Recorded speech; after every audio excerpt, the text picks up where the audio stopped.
construction and so forth, but this is the Pearl line, and I think there were actually 6 built, but I think a couple of them are still in France. yes, I'm pretty sure this is, as I say, where this one came from, and Capelle Aviation flew it on the circuit for many years.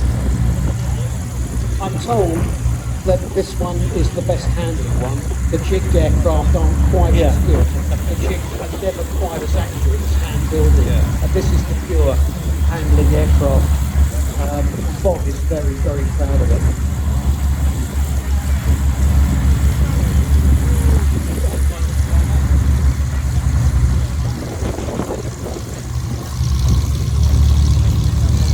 Okay, Bob Davey has moved off. He's landing at an airfield nearby. He won't be landing on here, unfortunately. Gransden's not long enough for it. But before the Global Stars depart for their display, We will take off in 2 groups. The first of 3 with extra 260 and 300 models, and then we're going to see the team leader Mark Jeffries in his 330 horsepower 330 SC model getting airborne as only Mark can.